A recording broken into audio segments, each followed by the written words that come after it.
Hello everyone, this is update for June 21, 2024, day 849 of the war, end of the date of the day. Also catch up for June 20th and June 19th. I'm gonna start with the general strategic updates and then I'm gonna move to the situation on battlefield in Ukraine. So first about the macroeconomy, economy in general, and I don't think I mentioned in previous videos that US and European Union slapped tariffs on Chinese electric vehicles. And there's Canada is moving the same thing, so it looks like China is going to be blocked from exporting its electric vehicles to the West, generally speaking. Not sure about the situation in Japan, but probably something similar is going to happen there. So, what this situation is actually highlighting is a problem actually in the West. It's not sort of Chinese problem per se, because they are competitive and they can deliver product that's cheaper and arguably better than the Western counterparts.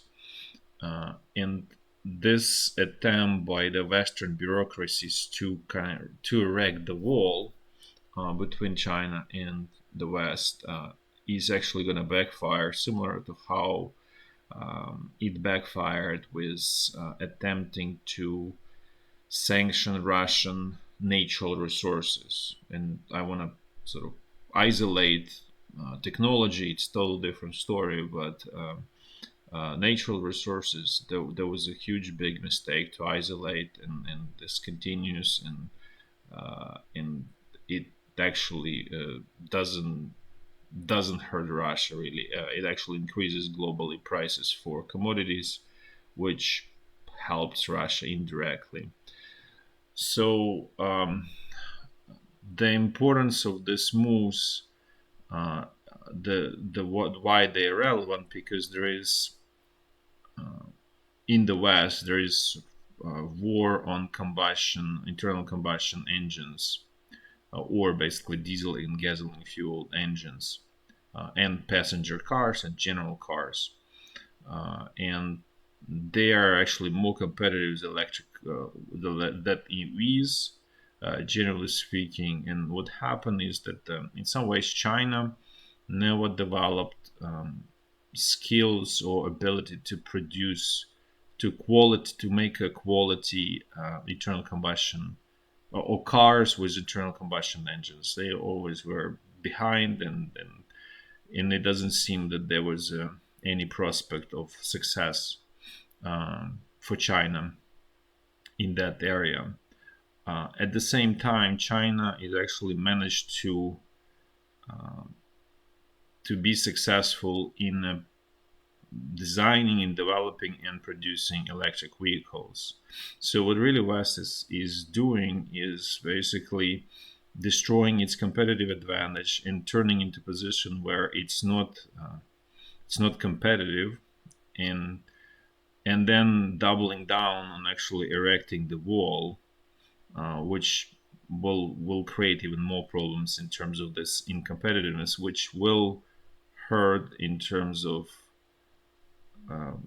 inflation and declining living standard in the West.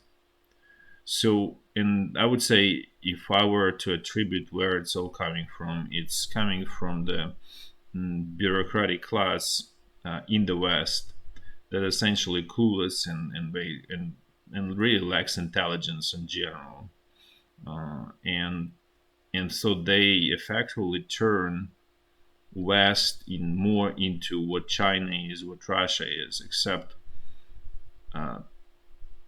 Russia and China are competitive in who they are.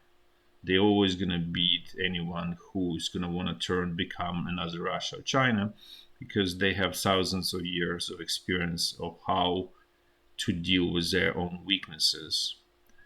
Or to extent, it's not successful, but they're at least aware of their own weaknesses. They know how to navigate themselves.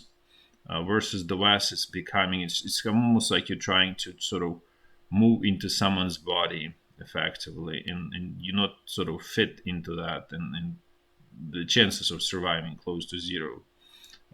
And so this is roughly a big sort of big picture what's happening. And the reason I'm saying is because this attempt is really leading towards um, pushing this World War III closer and closer, because these tariffs, they effectively separate economies, making situation in both on both sides much worse, and so that increases chances of the war. And for example, German Minister of Economy was in China, and the Chinese top officials basically canceled meetings with him and boycotted him effectively. He did meet with sort of second level officials and all of that, but I think last second Chinese prime minister or head of the don't remember the exact, but like second or right, so left or right hand of the Chinese president basically canceled meeting with German economic minister, uh, probably because of the tariffs, because Europe just enacted tariffs against Chinese electric vehicles, and so China is actively retaliating. China is retaliating even in other ways. They just sanctioned Lockheed Martin, U.S. Military equipment manufacturer. So the sort of the slabs from both sides are becoming louder and stronger, and eventually this slabs may lead to outright fight, and that's sort of the problem with it. But going back to how this ties to the economy, if we look, there were new data came for Germany and France about their service and manufacturing economy. As you can see, German manufacturing is basically in terrible shape, remains since probably a while. So German manufacturing is dying, which is the backbone of German economy. It's not really service. It's not service oriented economy. It's really manufacturing oriented economy. Unlike, let's say, U.S. And in France, situation also pretty bad. Actually, across the board, both service and manufacturing are in bad situation. And as you can see, trend is towards worsening. Just I forgot to mention, those who are not familiar with this, the key here is at about 50 or below 50. Above 50 means growth, below decline. And so in France, it's just decline, complete decline. So they may post negative GDP if this persists, which probably it will, because there's not going to be any changes in policy in Europe. So also even German service PMI starts to go down. So which really means that that won't take much because the manufacturing is so negative before this whole complete composite picture goes down into negative, and eventually it all translates into negative GDP, and that simply translates in the reduction of standard of living. So, you know, Europe is really sort of going in a negative direction overall. There's no surprise that there is the reduction in interest rates by European Central Bank that was done. Also, another thought on why it's being done is attempt to save this so-called alternative or green energy, because I mentioned before, high interest rates simply they destroy this so-called green energy and show that it's completely uncompetitive.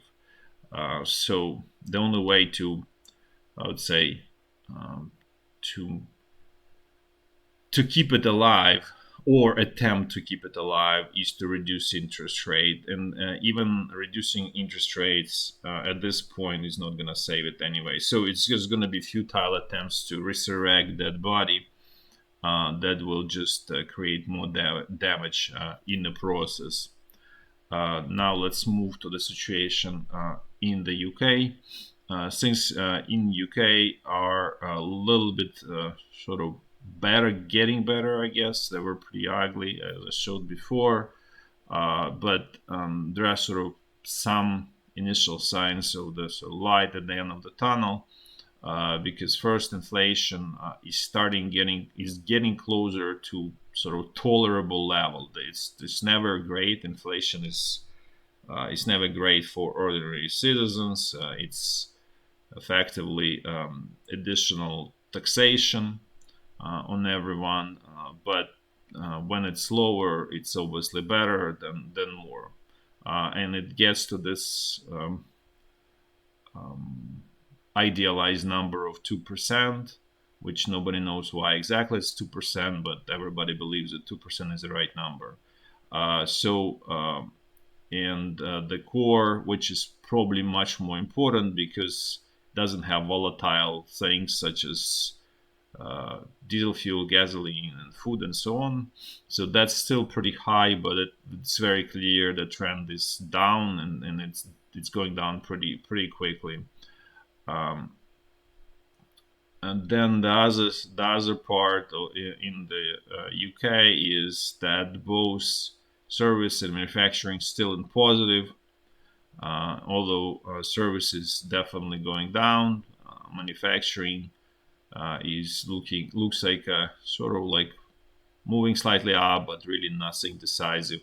So overall picture in the UK is basically some stabilization at pretty low level. So it's not like it's turn around, things getting really positive. There is no reason for that. It's just the decline has somewhat stabilized, and sort of that's where it is right now.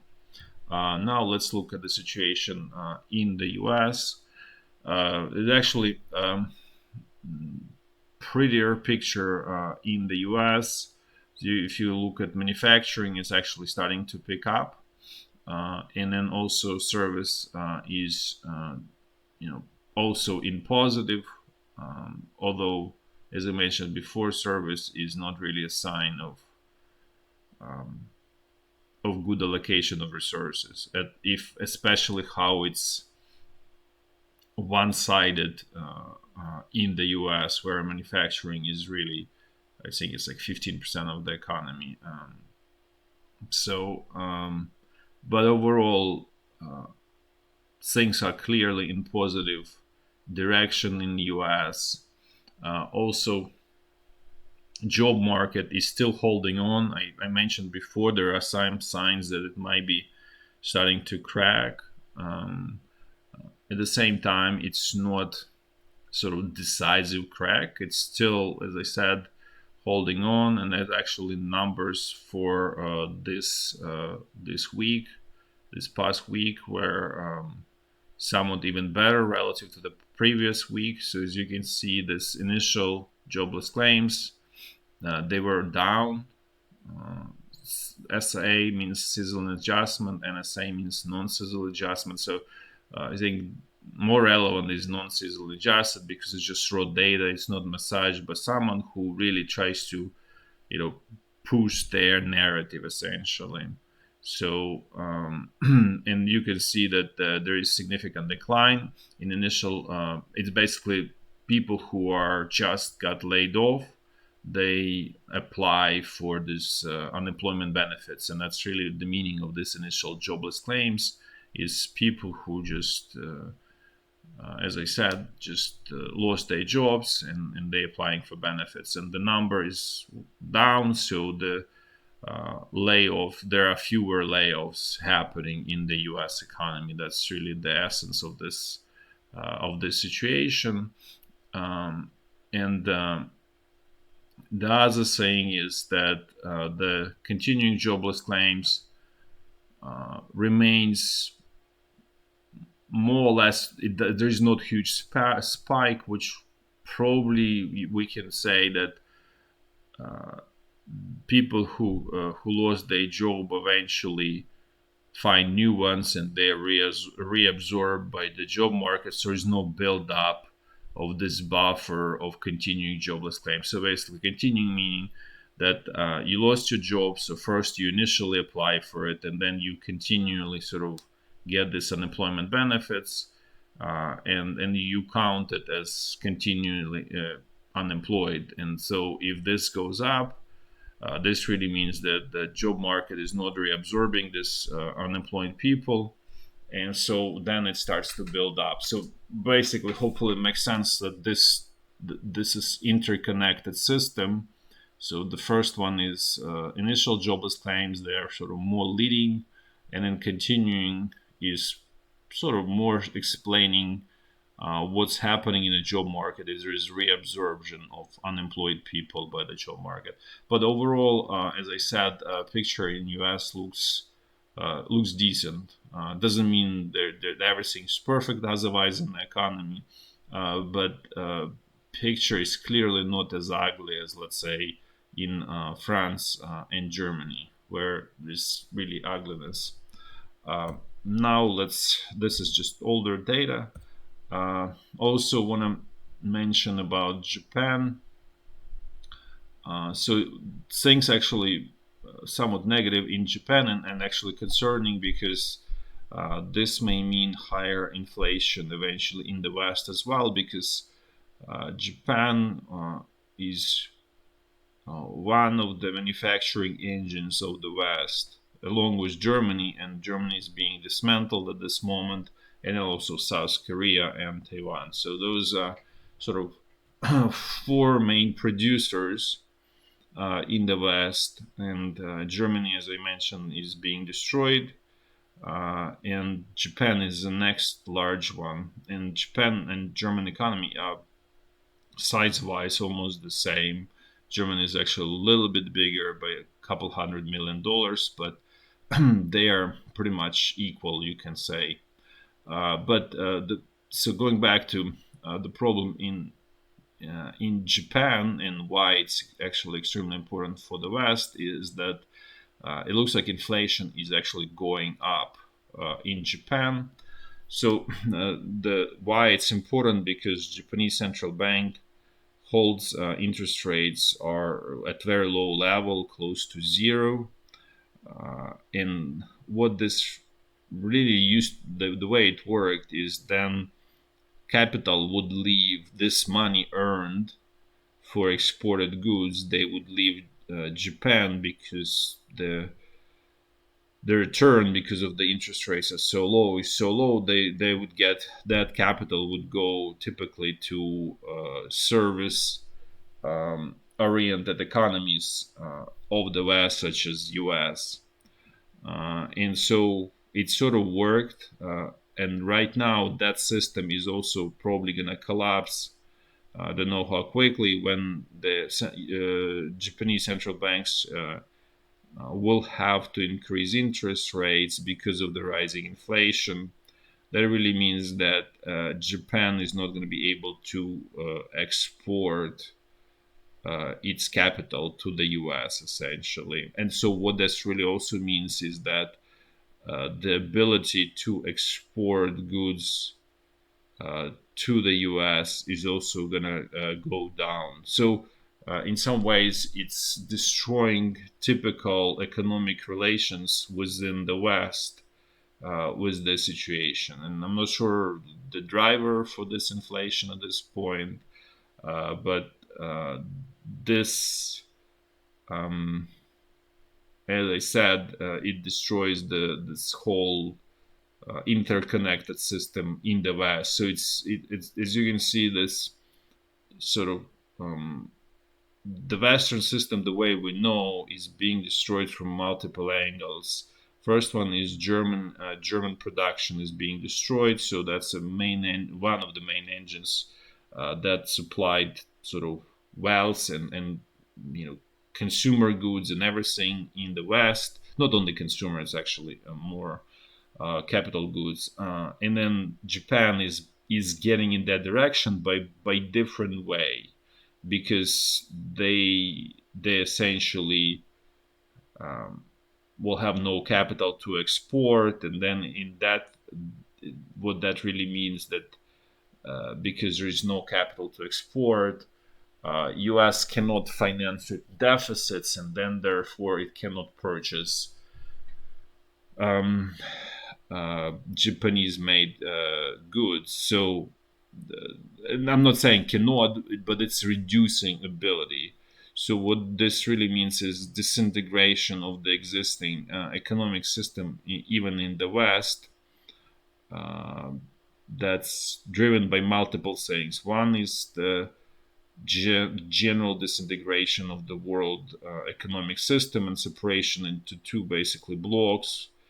As we all know, China, Russia, well, North Korea really doesn't mean much economically, and Iran also doesn't mean much economically. But those are the main ones, and then obviously old traditional West, which Japan is part of as well, and South Korea too. So that's another one. And then this general problem is exacerbated by the mistakes of administrative class in the West that decided that I would say become extremely arrogant, thinking that they know better than the market knows, and try to push this move to the green energy that's failing spectacular, and will continue to do so. It's not that there's another push and somehow things will start work. They will never work in the end. So those are two main issues, and then there's another one, third one, that's making this whole picture really ugly for everyone. Is aging population or declining birth rates. You probably heard that quite a bit, and that really means that this system, as we know it, on that's built on expanding debt and basically expanding government deficits, that system is going to get revert. That will first stop the ability to basically generate ever larger amounts of government deficit and just generally government debt, and then it will have to go into reversal. So, and this is going to be a very slow process over the next 10, 15, 20 years. But that really basically negates the system that we know, that not even we know, but our parents know, that they grew up, and that's based on this idea of you know government, ever expanding government deficits, and the pension systems in the West. So all of that will get reversed, and that started basically, I think, like 1880s or 1890s in Germany with Bismarck, who effectively created this system, or created main pillar of the system, was this pension system that was introduced in Germany around that time, and effectively started this whole move in some ways in a negative direction in the West, where it's turned it into more of a socialist system, even though explicitly it was never mentioned as a socialist system, but effectively the way it functioned, it really tilted in the wrong direction.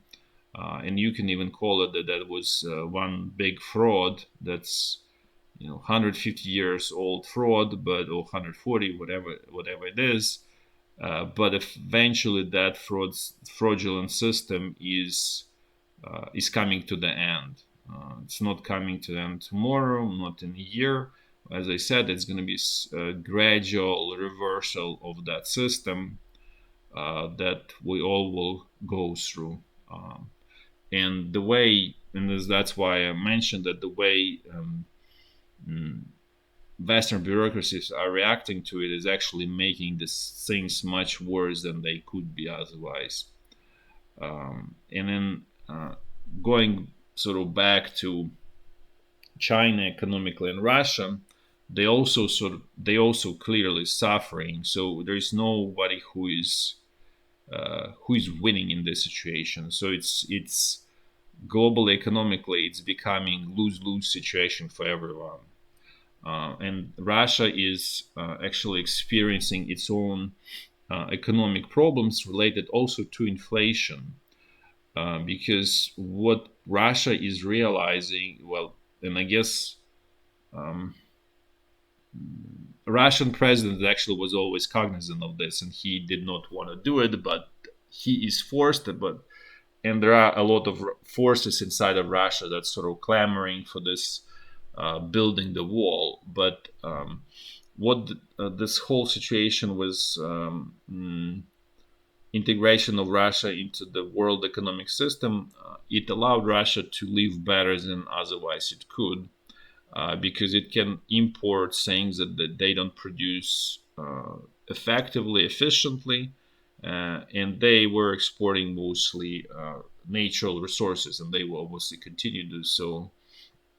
But the standard of living was higher. Now Russia has this erected the walls as well, and so a lot of things needs to be produced inside of the country, and because it's inefficient and effective, you don't have pretty much anything. You don't have supply chains. You don't have the manufacturing chains. To make anything, it's becoming very expensive. It's creating inflation in Russia, and that results in reduction of living standards. So for that reason, for example, Russian central bank is keeping interest rates pretty high in Russia. I think it's like 16 or 17%.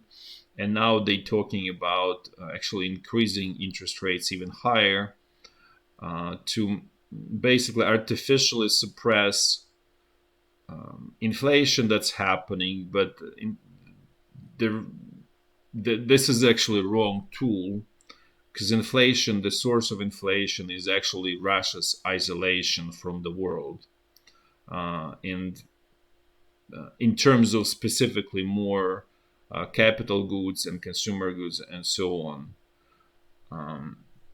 Because Russia is still able to export pretty much without problem, with exception of natural gas, where, as I mentioned before, the Gazprom, which is the main producer and exporter, is essentially a bankrupt company with, I would say, probably no future the way it used to be.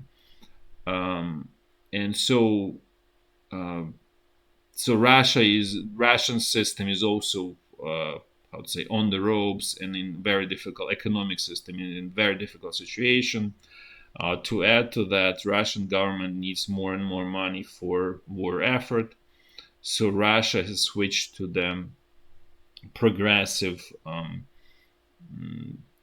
tax scale. So Russia had very strong competitive advantage in the past, economically relative to the West. There was flat taxation. I think it was like 14%. So no matter how much you earn, you just pay 14%, and it's very low. I would say relatively low, relative to the West. It's I would say quite low.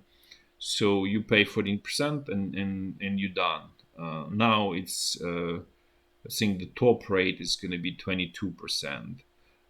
But this is just a first step. It's very clear that this rate is probably going to go up as war effort needs more and more resources. The government will try to extract those resources from the individuals. Also, Russia had the subsidized interest rates for mortgages when you buy home, or basically mostly it's apartments in Russia. So that also is being phased out, stopped since July 1st. Again, because there is no money to subsidize, money need to go into them building up war manufacturing capacity. Related, actually, very interesting, more like a social piece of information is that consumption of alcohol in Russia is at I think 9 or 10 year high, which is very interesting because it exactly coincided with the beginning of this whole conflict in 2014. So so basically since then, more or less, not straight line, but some trend wise, it's a straight line. Consumption of alcohol has been growing in Russia in essentially 10-year peak in alcohol consumption. And the interesting part of it is not like light alcohol, but heavy one like vodka and so on. So most of it is basically in Russia heavy alcohol, which is essentially is a drug to reduce stress. So basically, society is extremely stressed by the situation. So it's like indirect, let's say, measure of the stress in society. Probably also drug use is up because this is alcohol and drugs is the same thing. There is no real difference in the brain. It's just let's say two means to get to the same goal essentially. So there is no effective reason from difference between the two.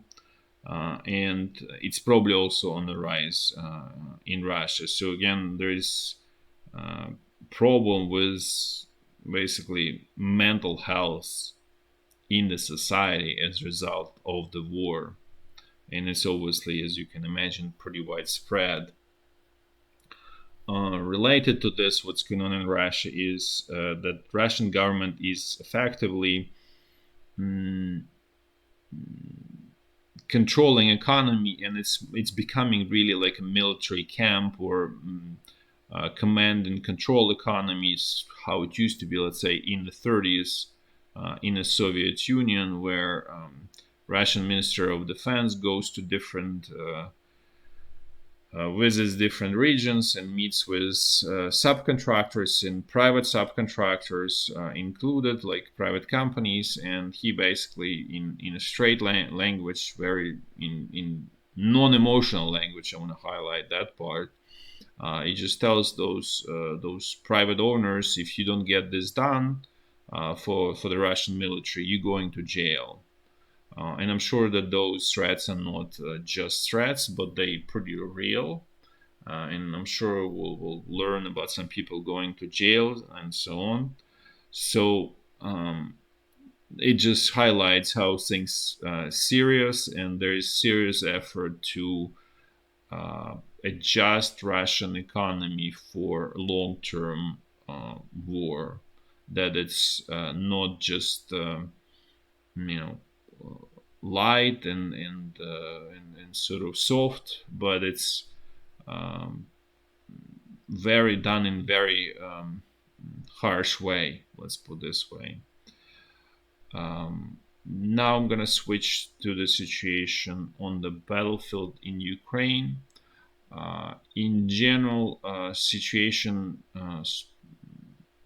I wouldn't call it stable, but what really happened is Ukrainian government ramped up mobilization, and now they claim that they mobilize more people into the army.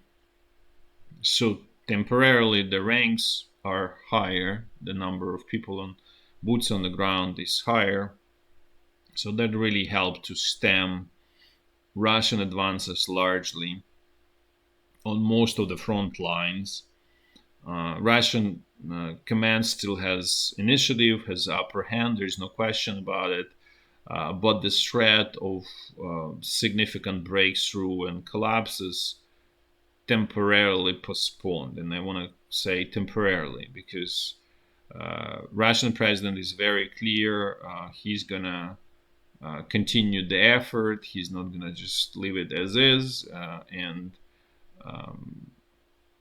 you know, as I mentioned before, the plan is to capture all of the Ukraine.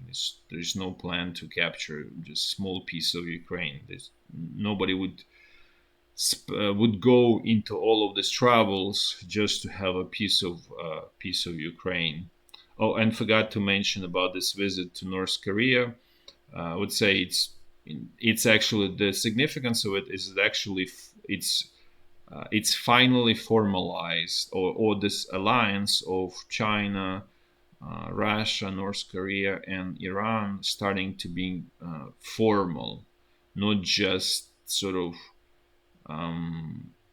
informal, where there is sort of informal coordination. Now it's becoming very apparent, more formalized, which means also streamlined. So it's going to be much faster, easier, more efficient. The cooperation between the countries. Right now, it's just one link, Russia and North Korea, but I believe eventually China and Iran will join there, and there will be sort of this formal alliance, because right now it's when I mention this for countries, it's really loose because there is no formal legal structure that defines this relationship between these countries. Now the two of them established finally, and I think what is not mentioned is once Ukraine gets F-16, or I would say not even gets, but once Ukraine start deploying on the front line F-16, the floodgates from North Korea will open up, and there will be much stronger supply, and the floodgates will open in other direction towards North Korea and other locations in the world that can create problems for the West. So that's where the full extent of this newly signed alliance will become much more visible. Right now, it's still sort of like a submarine under the water, but eventually it will emerge from the water, and it will be quite a aircraft carrier essentially, and that we haven't seen that, and it's coming. It's and I believe the trigger will be F-16 in the air of Ukraine. The other purpose of Russia's president visit to Asia was Vietnam, where there is a fight over rare earth minerals there. So Vietnam has pretty large deposits, and basically West and specifically U.S. Wants to basically use Vietnam as source of supply of those rare earth minerals, because China is becoming unavailable. So you need to find it's a critical resource that's needed in electronics, pretty much everywhere in electronics, and so and there's not that many places, and there is this desire, as I mentioned before, for green energy in, let's say, Europe, US, and Canada, which precludes development of rare earth minerals in the West. And so then you need to find somewhere else, and you forced and to go and look around, and Vietnam is one of such options. So now Russian president is probably want to intercept that and basically ensure that Vietnam is not becoming a supplier of rare earth minerals to the West, and more specifically to the US. It remains to be seen if that's going to happen. The main sort of unknown there, or I would say partially known, is China, because China is really becoming a threat to its neighbors, and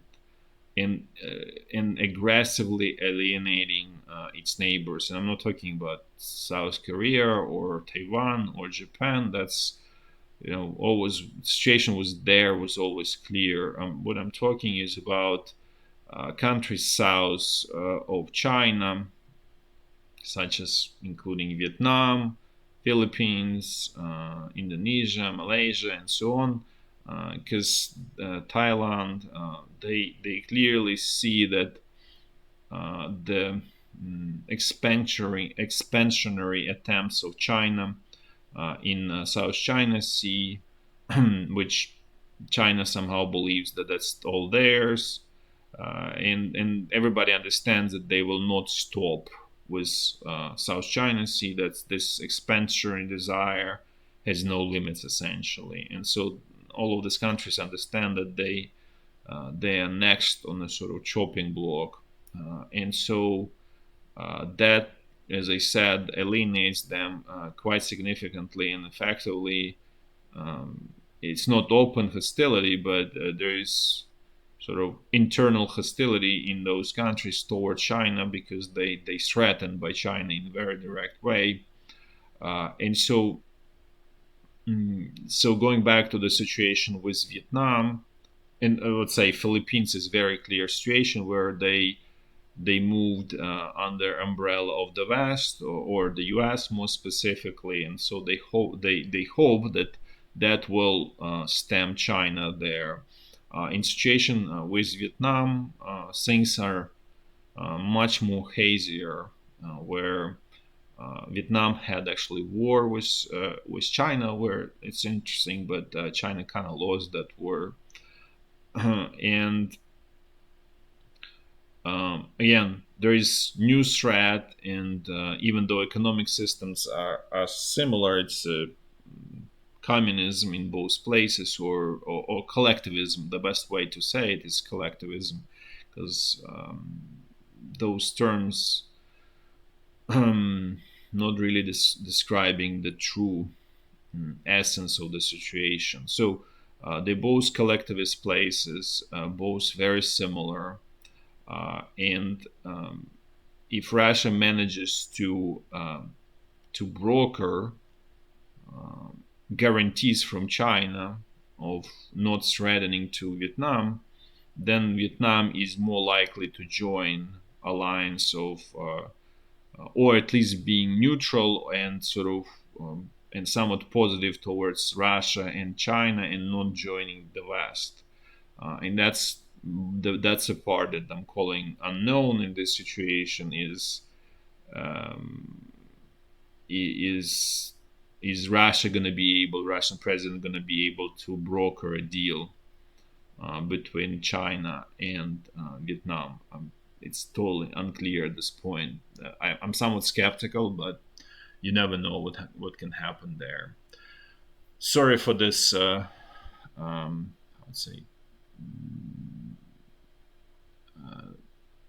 say diversion, going in the wrong direction, but um, going back to situation on the battlefield in Ukraine, is, as I mentioned, that for now, um, Ukrainian government managed to temporarily plug the holes in the number of soldiers on the ground that stemmed Russian advances. It did not stop, and strategically, it's Ukraine is, unless things change, Ukraine is going to lose. There is no question about it.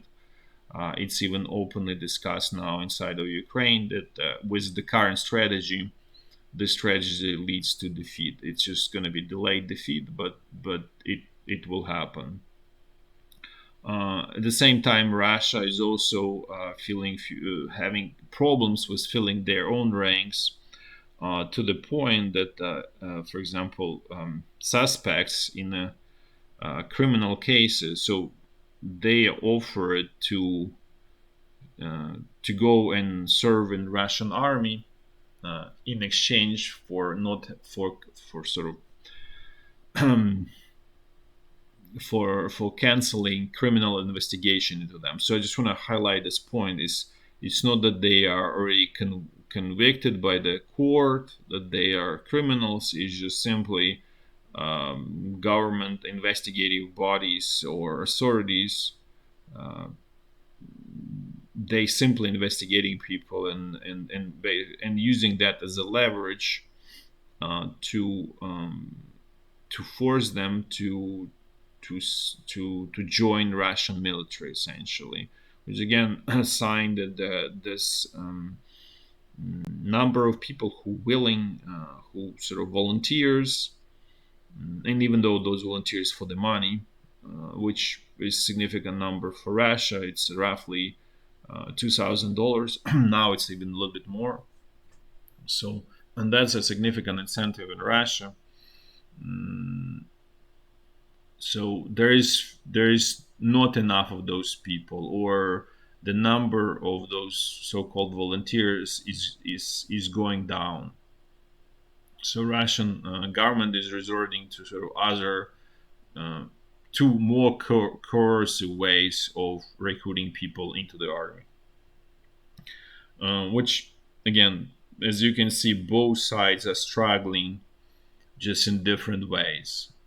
And but the situation for Ukraine, just simply because of this war of attrition, eventually strategically, without changing strategy for Ukraine, there is no positive solution essentially. Now let's move back to actual battlefield, and first I'm going to look at the situation northeast of Kharkiv. Things here remain more or less stable. The Ukrainian forces managed to a little bit push, as I mentioned before, Russian troops all the way towards Gliboka here.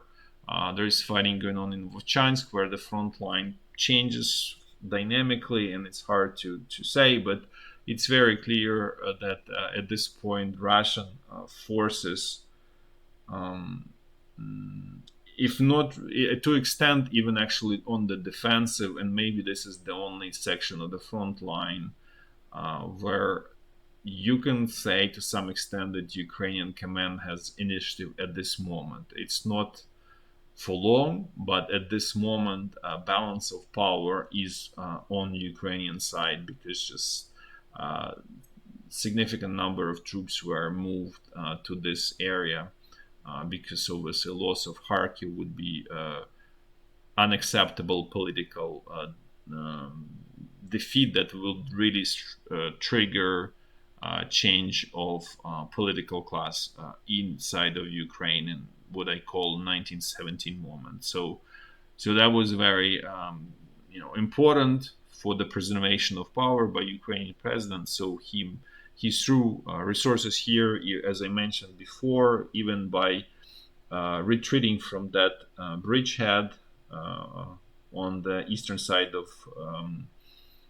Dnipro River in Kherson, because the Ukrainian command pulled 36th Navy Infantry Brigade and probably others as well from that area, and so you cannot hold on to that bridgehead anymore. So this is situation here. Now let's look at the situation on the North Lugansk section of the front line. Things here also more or less stable, and no major Russian advances either north towards Kupiansk or south here. That say propaganda story about some kind of major Russian attack towards Borovan never materialized, and think it ever will. Otherwise, situation remains more or less stable for now. Let's look at the North Donbass section of the front line. Here, there's pressure continues from the Russian side, basically with the goal Siversk. There are some minor advances of Russian troops near Rozdolivka, but it's like 100 meters. It's not sort of helpful to even discuss it in detail, but essentially there's nothing major there, let's put this way, that's really changing situation. Then if we look at situation west of Bakhmut, Russian command is doing sort of the worst thing that they could, as I mentioned before, which is frontal attack. They bogged down, they slowly moving forward with significant losses, but it's just Pyrrhic victory essentially for the Russian command. But given that there is this advantage in terms of resources, eventually it will lead to the loss of Chasiv Yar. It just the timing of that has been delayed significantly. Let's put this way. Then there was I wouldn't say sudden Russian attack, but looks like Ukrainian command pulled some resources from this area around this Pivnichin and Sumy. And Russian command immediately used that opportunity to attack in a weakened place and managed to capture this village Sumy, make some advances here, but essentially there was tactical situation where the Russian commanders basically took advantage of the weakening of the front line by Ukrainian command, and but based on my information, there was sort of the hole was plugged essentially, but that's sort of the essence of the situation. There was no like major breakthrough, no nothing truly major from strategic perspective. Though I would say there is sort of important point about the strategic part of it is that how flexible and quick reaction-wise Russian command was to detect weakness in a particular section of the front line and immediately attack there.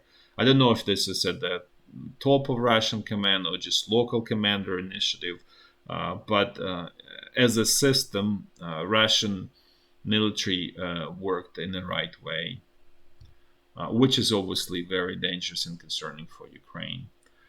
This is just general picture west of Bakhmut.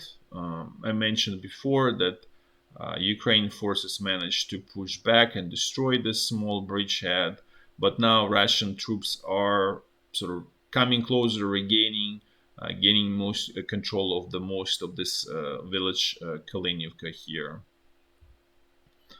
Now let's move to the central Donbass front line. Things here are as difficult as they always are. No major advances by Russian troops. Strong pressure, which eventually this is how it works. Strong pressure, attrition on the Ukrainian side. No sort of the replenishment is lower than attrition, and eventually the front line gets broken, and that's really how this. And if you model this situation, how that's generally how it's working here.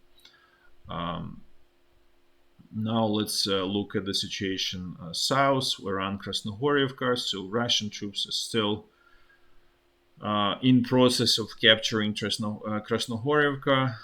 They really broke down west of Marinka and west of Novomikhailivka, so there's no major advances there. The same as actually in Krasnohoriivka. The advances are very, very minimal. Now let's move to the Zaporizhya front line. Things somewhat sort of more quiet or stable.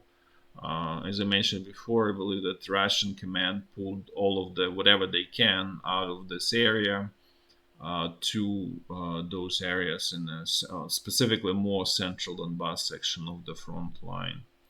Now let's look at the situation along the Dnipro River. So as I mentioned before, and actually I need to update the map here, so at least one brigade was pulled out of here, 36, probably something else has been pulled, so to defend Kharkiv.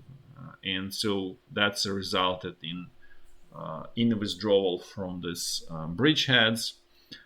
So what's happening right now is that Russian command kind of like emboldened, and they are sending basically probing troops to this islands in the delta, and basically there's sort of fighting going on these islands. It's not true meaningful fighting is just more sort of annoyance by the Russian command at this point. There was concern or scare that there will be major like landing operation on the western side of the Dnipro River, but so far it hasn't materialized. That's all for today. Thanks for watching. Till next time. Bye bye.